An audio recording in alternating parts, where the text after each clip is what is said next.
ಧರ್ಮೇಂದ್ರ ಅವರು ಡಿಒರು ಆಗಿರ್ತಕ್ಕಂಥ ನಾರಾಯಣ ಸ್ವಾಮಿ ಅವರು ಮಾಲಾರ್ಪಣೆ ಮಾಡುವ ಮುಖಾಂತರ ಕಂಚಿನ ಪ್ರತಿಮೆಯನ್ನು ಇವತ್ತು ಅವರಿಗೆ ಗೌರವವನ್ನು ಸಮರ್ಪಣೆ ಮಾಡ್ತಾ ಇದ್ದಾರೆ.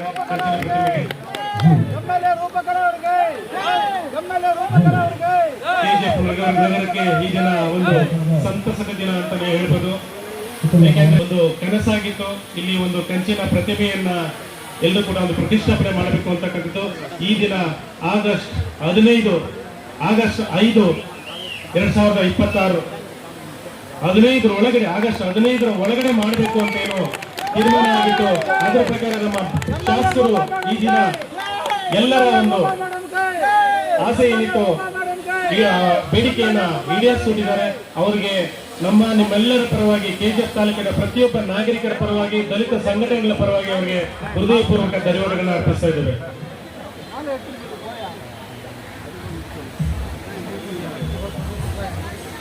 ಪ್ರತಿಭೆಗೆ ಮಾಲಾರ್ಪಣೆ ಮಾಡಿದಂತಹ ಮಾನ್ಯ ಶಾಸಕರು ಡಾಕ್ಟರ್ ರೂಪಕರಣ ಶಶಿಧರಗಡನವರಿಗೆ, ಪೊಲೀಸ್ ವರಿಷ್ಠಾಧಿಕಾರಿಗಳಿರ್ತಕ್ಕಂಥ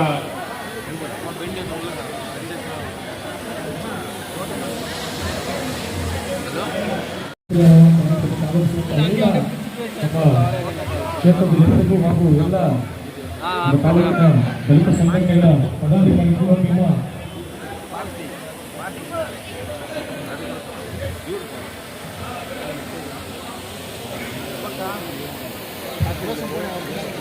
ದೂರದೃಷ್ಟಿಯ ಮಾತುಗಳನ್ನ ಪ್ರಸ್ತಾಪಿಸಿದಂತಹ ನಮ್ಮ ಮಾನ್ಯ ಶಾಸಕರಿಗೆ ನಿಮ್ಮೆಲ್ಲರ ಪರವಾಗಿ ಧನ್ಯವಾದಗಳನ್ನು ಅರ್ಪಿಸ್ತಾ ಇದ್ದೇವೆ. ದಯವಿಟ್ಟು ಎಲ್ಲರೂ ಕೈ ಮುಂದೆ ಮಾಡಿ ನಮ್ಮ ಭಾರತ ಸಂವಿಧಾನದ ಪೀಠಿಕೆಯನ್ನು ತಾವೆಲ್ಲರೂ ಕೂಡ ತಾವು ನಿಂತಲ್ಲೇ ಹೇಳಬೇಕು ಅಂತೇಳಿ ತಮ್ಮಲ್ಲಿ ಮನವಿ ಮಾಡ್ತಾ ಇದ್ದೇವೆ. ದಯವಿಟ್ಟು ಎಲ್ಲರೂ ಕೂಡ ಕೈ ಮುಂದೆ ಚಾಚಿ ಪೀಠಿಕೆಯನ್ನ ಹೇಳಬೇಕು ಅಂತ ಮನವಿ ಮಾಡ್ತಾರೆ. ಭಾರತದ ಸಂವಿಧಾನ ಪೀಠಿಕೆ, ಭಾರತದ ಜನತೆಯಾದ ನಾವು ಭಾರತವನ್ನು ಸಾರ್ವಭೌಮ ಸಮಾಜವಾದಿ ಧರ್ಮ ನಿರಪೇಕ್ಷ ಪ್ರಜಾಸತ್ತಾತ್ಮಕ ಗಣರಾಜ್ಯವನ್ನಾಗಿ ರೂಪಿಸುವುದಕ್ಕಾಗಿ ಭಾರತದ ಎಲ್ಲಾ ಪ್ರಜೆಗಳಿಗೆ ಸಾಮಾಜಿಕ ಆರ್ಥಿಕ ಮತ್ತು ರಾಜಕೀಯ ನ್ಯಾಯವನ್ನು ವಿಚಾರ ಅಭಿವ್ಯಕ್ತಿ ನಂಬಿಕೆ ಧರ್ಮ ಮತ್ತು ಉಪಾಸನೆಯ ಸ್ವಾತಂತ್ರ್ಯವನ್ನು ಸ್ಥಾನಮಾನ ಮತ್ತು ಅವಕಾಶಗಳ ಸಮಾನತೆಯನ್ನು ದೊರೆಯುವಂತೆ ಮಾಡುವುದಕ್ಕಾಗಿ ವ್ಯಕ್ತಿ ಗೌರವ ದೇಶದ ಏಕತೆ ಮತ್ತು ಸಮಗ್ರತೆಗಾಗಿ ಎಲ್ಲರಲ್ಲಿ ಭಾತೃತ್ವ ಭಾವನೆಯನ್ನು ಮೂಡಿಸುವುದಕ್ಕೆ ದೃಢ ಸಂಕಲ್ಪ ಮಾಡಿ ನಮ್ಮ ಸಂವಿಧಾನ ಸಭೆಯಲ್ಲಿ 1949ರ ಇಸವಿಯ ನವೆಂಬರ್ ತಿಂಗಳ 26ನೇ ದಿನದಂದು ಈ ಸಂವಿಧಾನವನ್ನು ನಮಗೆ ನಾವೇ ಅರ್ಪಿಸಿಕೊಂಡು ಅಂಗೀಕರಿಸಿ ಶಾಸನವಾಗಿ ವಿಧಿಸಿಕೊಂಡಿದ್ದೇವೆ. ಬೋಲೋ ಭಾರತ್ ಮಾತಾ ಕಿ ಜೈ ಭೀಮ್.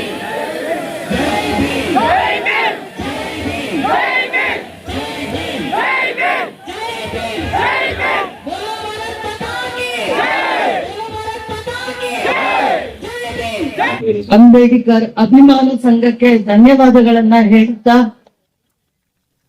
ಅಂಬೇಡ್ಕರ್ ವಾದಿಗಳಿಗೆ, ಅಂಬೇಡ್ಕರ್ ಸಂಘ ಸಂಸ್ಥೆಗಳಿಗೆ, ಕೆಜಿಎಫ್ನ ಸಮಸ್ತ ಅಂಬೇಡ್ಕರ್ ಅಭಿಮಾನಿಗಳಿಗೆ ಧನ್ಯವಾದಗಳನ್ನ ಹೇಳುತ್ತಾ, ಈ ಒಂದು ಶುಭ ಗಳಿಗೆಯಲ್ಲಿ ಅಂಬೇಡ್ಕರ್ ಅವರ ಪುತ್ಥಳಿಯನ್ನ ನಾವು ಲೋಕಾರ್ಪಣೆಯನ್ನ ಮಾಡಿದ್ದೀವಿ. ಬಹಳ ವರ್ಷಗಳ ಕನಸಾಗಿತ್ತು, ಪ್ರತಿಯೊಬ್ಬರ ಧ್ವನಿ ಆಗಿತ್ತಿದು.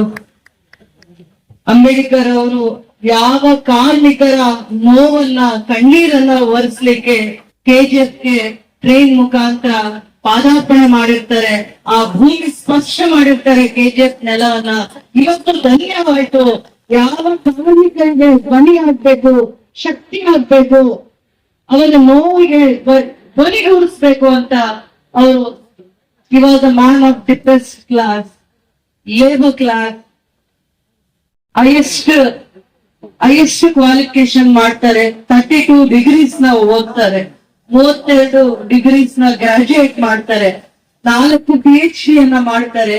ಇಡೀ ಭಾರತ ದೇಶನ ಕಂಪೇರ್ ಮಾಡಿದ್ರೆ ಬೇರೆ ಎಷ್ಟೋ ದೇಶಗಳಿಗೆ ಕಂಪೇರ್ ಮಾಡಿದ್ರೆ ವೆಲ್ ಎಜುಕೇಟೆಡ್ ಪರ್ಸನಾಲಿಟಿ ಅಂತ ಹೇಳ್ಬೋದು. Well educated personality and is the man of reformer, social reformer. ಯಾರು ಸೋಷಿಯಲ್ ರಿಫಾರ್ಮರ್ ಅಂತ ಹೇಳಲ್ಲ, ಆದ್ರೆ ಇವ್ರನ್ನ ಸೋಷಿಯಲ್ ರಿಫಾರ್ಮರ್ ಅಂತ ಹೇಳ್ತಾರೆ. Is a man of depressed class, labour class, weaker section, below poverty line. ಅವರು ಪ್ರತಿಯೊಂದು ದಿನಾನು ತಪಸ್ಸು, ಅವರ ಇಡೀ ಜೀವನವನ್ನ ತಪಸ್ ಮಾಡ್ತಾರೆ. ಇಡೀ ಭಾರತ ದೇಶದ ಉದ್ದಗಲಕ್ಕೂ ಕಾಶ್ಮೀರದಿಂದ ಕನ್ಯಾಕುಮಾರಿವರೆಗೂ ಯಾರು ಶೋಷಿತ ವರ್ಗದವರಿದ್ದಾರೆ, ಯಾರು ದೀನದಲಿತರಿದ್ದಾರೆ, ಬಡವರಿದ್ದಾರೆ, ಅಸ್ಪೃಶ್ಯರಿದ್ದಾರೆ, ಅವ್ರನ್ನ ಎಲ್ಲಾರನ್ನೂ ಉದ್ಧಾರ ಮಾಡೋದಕ್ಕೋಸ್ಕರ ತನ್ನ ವಿದ್ಯೆಯನ್ನ, ಜ್ಞಾನವನ್ನ, ತಪಸ್ಸನ್ನ, ತ್ಯಾಗವನ್ನ ಮಾಡಿ ಇಡೀ ಜಗತ್ತಿಗೆ ಬೆಳಕಾಗಿ ಜ್ಞಾನ ಜ್ಯೋತಿಯಾಗಿ ಬಿಂಬಿಸ್ತಾರೆ. ಇಡೀ ಜಗತ್ತಿಗೆ ಅವರು ಯಾವುದೇ ಒಂದು ಅಧಿಕಾರದ ಸ್ವಾರ್ಥ ಅಧಿಕಾರಕ್ಕೋಸ್ಕರ ಹೋರಾಟ ಯಾವತ್ತೂ ಮಾಡಲ್ಲ. ಸ್ವಾರ್ಥ ಅಧಿಕಾರಕ್ಕೋಸ್ಕರ ಯಾವತ್ತೂ ಕೂಡ ಯಾವುದೇ ಒಂದು ಲಾಭಕ್ಕಾಗಿ ಹೋರಾಟವನ್ನ ಮಾಡಿಲ್ಲ. ಅವ್ರು ಯಾವತ್ತೇ ಇದ್ರು ಬಡವರ ಧ್ವನಿಯಾಗಿ, ಕಾರ್ಮಿಕರ ಧ್ವನಿಯಾಗಿ, ಎಲ್ಲಿ ಅನ್ಯಾಯ ಆಗಿದೆ ಅದಕ್ಕೆ ಧ್ವನಿಯಾಗಿ ಒಂದು ಕಾನ್ಸ್ಟಿಟ್ಯೂಷನಲ್ ಏನ್ ಹೇಳ್ತಾರೆ, ಕಾನ್ಸ್ಟಿಟ್ಯೂಷನ್ ನ ಬರಿಬೇಕಾದಾಗ ತುಂಬಾ ಸಮಯ ತಗೊಳುತ್ತೆ. ತುಂಬಾ ಸಮಯ ಯಾಕೆ ತಗೊಳುತ್ತೆ ಅಂದ್ರೆ ಇಡೀ ಭಾರತ ದೇಶದಲ್ಲಿ ಏನೆಲ್ಲ ಅವತ್ತಿನ ಕಾಲಕ್ಕೆ ಸಮಸ್ಯೆಗಳಿರುತ್ತೆ ಅದನ್ನ ಎಳೆಯಾಗಿ ಬಿಚ್ಚಿಡ್ಬೇಕಾದಾಗ ಕಾನ್ಸ್ಟಿಟ್ಯೂಷನ್ ಪ್ರತಿ ಇಂಡಿವಿಜುವಲ್ಗೂ ಶಕ್ತಿ ಆಗ್ಬೇಕು ಅನ್ನುವಂಥದ್ದು ದೂರದೃಷ್ಟಿಯಾಗಿರುತ್ತೆ. ಏನು ಪ್ರತಿಯೊಬ್ಬ ಪ್ರಜೆನ ರಕ್ಷಣೆ ಮಾಡುವಂತ ಸಂವಿಧಾನವನ್ನ, ಪುಸ್ತಕವನ್ನ, ಭಗವದ್ಗೀತೆ ಅಷ್ಟು ಪವಿತ್ರವಾಗಿರುವಂತ ಕಾನ್ಸ್ಟಿಟ್ಯೂಷನ್ ಅನ್ನ ಅವರು ಬರಿಬೇಕು ಅಂತಂದ್ರೆ ಅವರು ತಪಸ್ಸನ್ನ ಮಾಡ್ಬೇಕಾಗುತ್ತೆ. ಅವರ ಇಡೀ ಜೀವನವನ್ನ ಅಸ್ಪೃಶ್ಯರಿಗೋಸ್ಕರ, ಬಡವರಿಗೋಸ್ಕರ, ವಿದ್ಯಾರ್ಥಿಗಳಿಗೋಸ್ಕರ, ಮಹಿಳೆಯರಿಗೋಸ್ಕರ, ವಿಶೇಷವಾಗಿ ಕಾರ್ಮಿಕರಿಗೋಸ್ಕರ ಮುಡುಪಾಗಿರ್ತಾರೆ. ಅವರ ವಿದ್ಯೆಯನ್ನ ಸಮರ್ಪಣೆ ಮಾಡ್ತಾರೆ. ಯಾವುದೇ ಒಂದು ಅಧಿಕಾರಕ್ಕಾಗ್ಲಿ, ಯಾವುದೇ ಒಂದು ಸ್ವಾರ್ಥ ಸಾಧನೆಗಾಗಿ ಅವರ ವಿದ್ಯೆಯನ್ನ ಒಂದೇ ಒಂದು ದಿನ ಸ್ವಾರ್ಥವಾಗಿ ಬಳಸ್ಕೊಳ್ಳಲ್ಲ. ಸದ್ಬಳಕೆ ಏನಾದ್ರೂ ಆಗಿದ್ರೆ ಇಡೀ ಜಗತ್ತನ್ನ ಉದ್ಧಾರ ಮಾಡ್ಲಿಕ್ಕೆ ಸದ್ಬಳಕೆಯನ್ನ ಮಾಡಿದ್ದಾರೆ.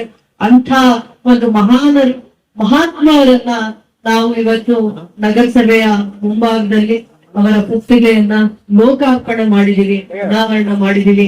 ಅದಕ್ಕೆ ನೀವೆಲ್ಲ ಸಾಕ್ಷಿ ಆಗಿದ್ದೀರಾ. ಯಾವ ಕೆಜಿಎಫ್ ನಗರದಲ್ಲಿ ಬೆಳಕಾಗ್ಬೇಕು, ಕಾರ್ಮಿಕರಿಗೆ ಶಕ್ತಿ ಆಗ್ಬೇಕು, ಸಂಘಟನೆಗಳ ಧ್ವನಿ ಆಗ್ಬೇಕು ಅಂತ ಅವರು ಎಂದೂ ಕೂಡ ಭಾಷಣದಲ್ಲಿ ಯಾರನ್ನ ಗೆಲ್ಲಲ್ಲ.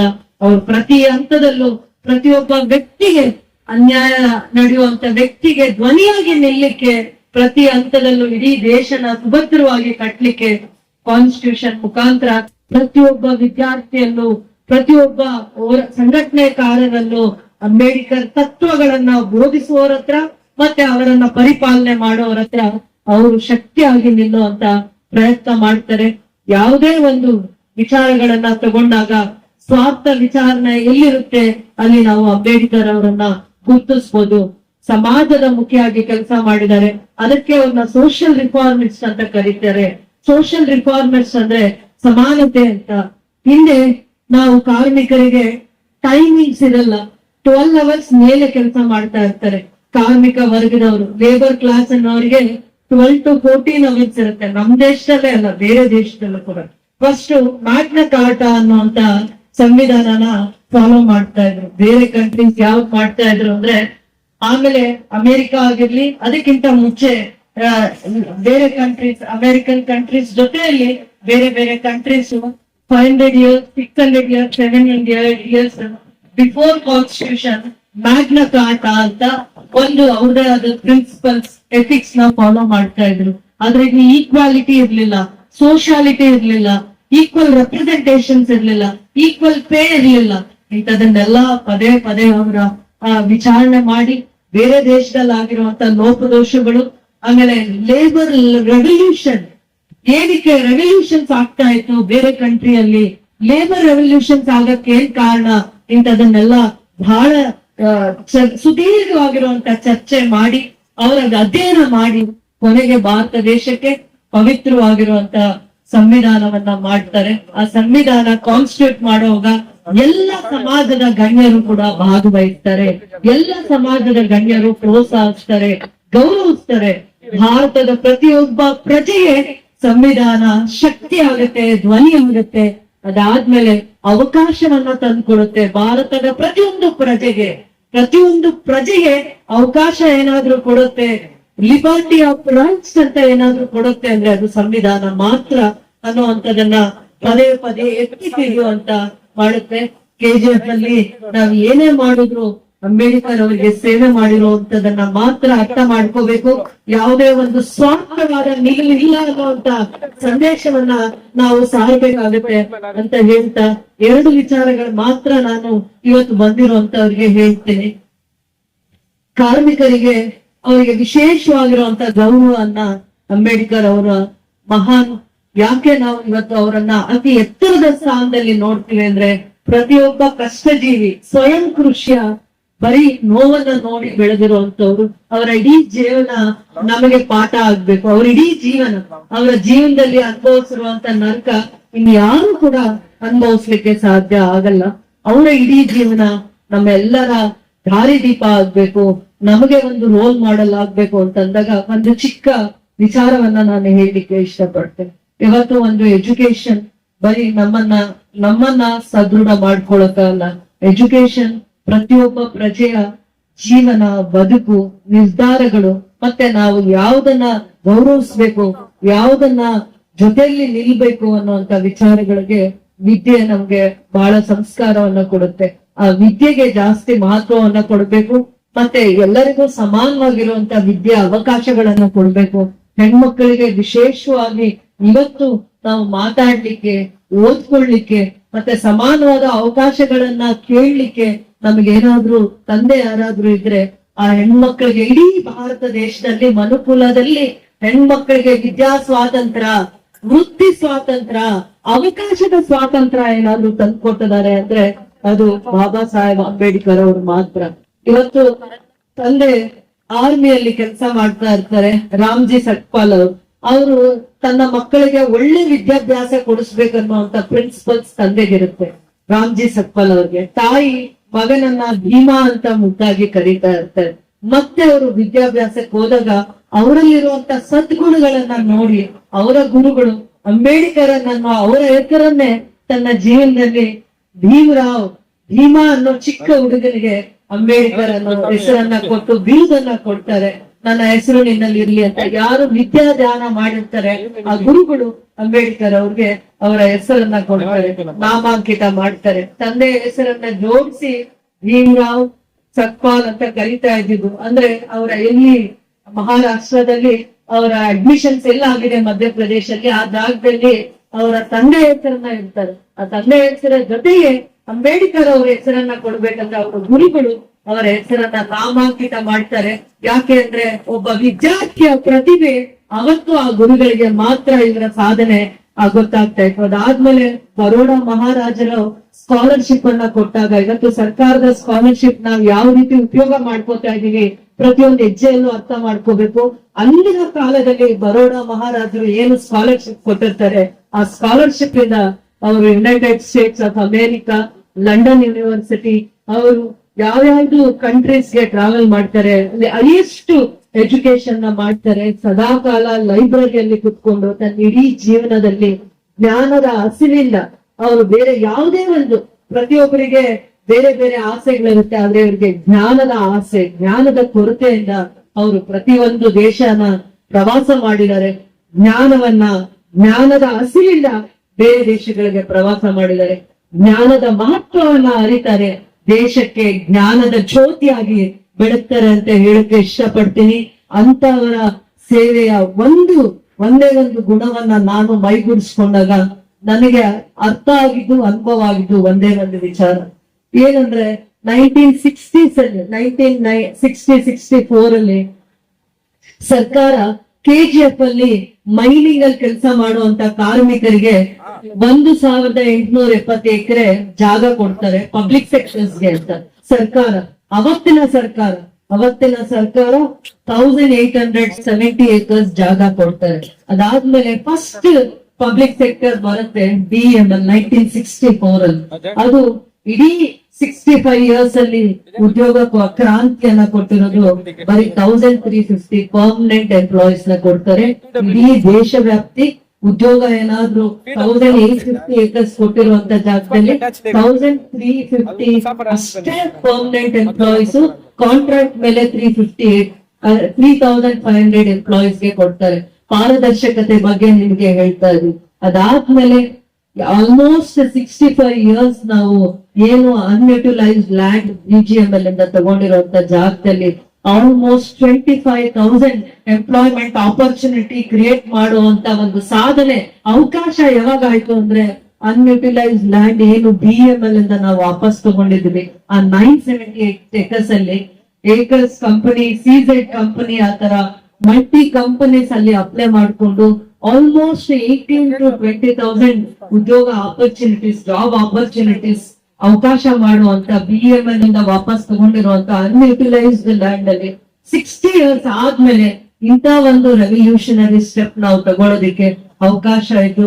ಅದೆಲ್ಲ ಅವಕಾಶ ಪ್ರಯತ್ನ ಮಾಡಿದ್ದು ನಿಮ್ಮ ಆಶೀರ್ವಾದದಿಂದ, ನಿಮ್ಮ ಸಹಕಾರದಿಂದ. ನಿಮ್ಗೆ ಏನೇನು ಕಷ್ಟಗಳನ್ನ ನೀವು ಈ ಇಷ್ಟು ಕಾಲ ಡೈಲಿ ಟ್ರಾವೆಲರ್ಸ್ ಇರ್ಬೋದು, ಇಲ್ಲಿ ನಾವು ಓದ್ಕೊಂಡಿರುವಂತ ವಿದ್ಯಾವಂತ ಮಕ್ಕಳಿರ್ಬೋದು, ಅವರ ಪ್ರತಿಭೆಗೆ ಸಕಾಲಕ್ಕೆ ಉದ್ಯೋಗ ಸಿಗದೆ ಪ್ರತಿ ಹಂತದಲ್ಲೂ ನೋವು ತಿಂತಾ ಇದ್ದಂತ ಮಕ್ಕಳಿಗೆ ನಾನು ಯಾವ ರೀತಿ ಸೇವೆ ಮಾಡ್ಬೋದು ಅಂತ ಅಂದಾಗ ನನಗೆ ಸಿಕ್ಕ ಒಂದು ಚಿಕ್ಕ ಅವಕಾಶ, ಚಿಕ್ಕ ಗೋಲ್ಡನ್ ಆಪರ್ಚುನಿಟೀಸ್ ನ ನಾವು ಮುಂದಿನ ದಿನಗಳಲ್ಲಿ 20,000 ರಿಂದ 50,000 ಜನಕ್ಕೆ ಉದ್ಯೋಗ ಸೃಷ್ಟಿ ಮಾಡುವಂತ ನೆಲೆಯನ್ನ, ಅವಕಾಶಗಳನ್ನ, ಇನ್ಫ್ರಾಸ್ಟ್ರಕ್ಚರ್ ಅನ್ನ ನಾವು ಕ್ರಿಯೇಟ್ ಮಾಡುವಂತದ್ರಲ್ಲಿ ಸಕ್ಸಸ್ ಆಗಿದ್ದೀವಿ. ಅದು ನಮ್ಮ ನಡೆ ಆಗ್ಬೇಕು. ಸ್ವಾರ್ಥ ನಡೆಯಿಂದ ಮಾಡ್ಲಿಲ್ಲ. ಇಲ್ಲಿನ ಮಕ್ಕಳಿಗೆ KGF ಮಕ್ಕಳು ಹೋಗಿ ಎಲ್ಲೋ ದುಡ್ಕೊಂಡು ಬರೋದಲ್ಲ. KGF ಮಕ್ಕಳಿಗೆ ಬರುವಂತ ದಿನಗಳಲ್ಲಿ IT ಕಂಪನಿ ಬರ್ಲಿ, ಸಾಫ್ಟ್ವೇರ್ ಕಂಪನಿ ಬರ್ಲಿ, ಇಂಡಸ್ಟ್ರೀಸ್ ಬರ್ಲಿ, KGF ನೆಲದಲ್ಲಿ ಉದ್ಯೋಗ ಸೃಷ್ಟಿ ಮಾಡುವಂತ ಕ್ರಾಂತಿಕಾರಿ ಹೆಜ್ಜೆಯನ್ನ ಇಡೋದ್ರಲ್ಲಿ ನನ್ನ ಸರ್ಕಾರ ನನ್ನ ಜೊತೆ ಬದ್ಧವಾಗಿತ್ತು. ಅದು ಬರೋ ದಿನಗಳಲ್ಲಿ ಅದೇ ಪ್ರಿಯಾರಿಟಿ ಆಗಿ ನಾವು KGFಗೆ ಎಷ್ಟು ಗೌರವ ಕೊಡ್ತೀವಿ, KGF ಜನತೆ ನನಗೆ ಕೊಟ್ಟ ಒಂದು ಗೋಲ್ಡನ್ ಆಪರ್ಚುನಿಟಿಯನ್ನ ನಾನು ಯಾವ ರೀತಿ ಸದ್ಬಳಕೆ ಮಾಡ್ಕೊಂಡಿದ್ದೀನಿ ಅನ್ನೋದಕ್ಕೆ ಒಂದು ಚಿಕ್ಕ ನಿದರ್ಶನ ಅಂತ ಹೇಳ್ತಾ, ಇವತ್ತು ಈ ಶುಭ ಸಂದರ್ಭದಲ್ಲಿ ಯಾರ್ಯಾರು ಗೌರವವಾಗಿ ಈ ಕಾರ್ಯಕ್ರಮಕ್ಕೆ ಬಂದಿದ್ರ ನಿಮ್ಮೆಲ್ಲರಿಗೂ ಕೂಡ ನಾನು ಧನ್ಯವಾದಗಳನ್ನು ಹೇಳ್ತೀನಿ. ಯಾಕೆ ನಾವು ಇಷ್ಟು ಗೌರವಿಸ್ತೀವಿ ಅಂದ್ರೆ ಫಸ್ಟ್ ಪ್ರಿಯಾರಿಟಿ ಎಜುಕೇಶನ್ ಇನ್ಸ್ಟಿಟ್ಯೂಷನ್ಸ್ ಕೊಡ್ತೀವಿ. ಸರ್ಕಾರಿ ಶಾಲೆ ಇರ್ಬೋದು, ಸರ್ಕಾರಿ ಕಾಲೇಜ್ ಇರ್ಬೋದು, ಸರ್ಕಾರಿ ಇನ್ಸ್ಟಿಟ್ಯೂಷನ್ಸ್ ಯಾವ್ಯಾವ ಇದೆ ಅದನ್ನ ಸ್ಟ್ರೆಂಥನ್ ಮಾಡ್ತೀವಿ. ಮುಂದೆ ಬರುವಂತ ದಿನಗಳಲ್ಲಿ ಇಂಡಸ್ಟ್ರೀಸ್ KGF ಅಲ್ಲಿ ಸೇಫ್ ಆಗಿ ಎಮರ್ಜ್ ಆಗ್ಬೇಕಂದ್ರೆ ಪೊಲೀಸ್ SP ಆಫೀಸ್ ಆಗಿ police training academy DR police ನ ಹೇಗ್ ಪ್ರೊಟೆಕ್ಟ್ ಮಾಡ್ಕೋಬೇಕು ಅಂತ ಅದು ನನ್ನ ರೆವಲ್ಯೂಷನರಿ ಚಾಲೆಂಜ್ ಆಗಿರುತ್ತೆ. ಸರ್ಕಾರದ ಹಂತದಲ್ಲಿ ಯಾವ ಮಟ್ಟಕ್ಕಾದ್ರೂ ನಾನು ಪ್ರಯತ್ನ ಮಾಡಿ ಅದನ್ನ ಏನೇ ಬಂದ್ರು, ಏನೇ ವಿಚಾರ ಅದ್ರ ಬಗ್ಗೆ ಬಂದ್ರು ಕೂಡ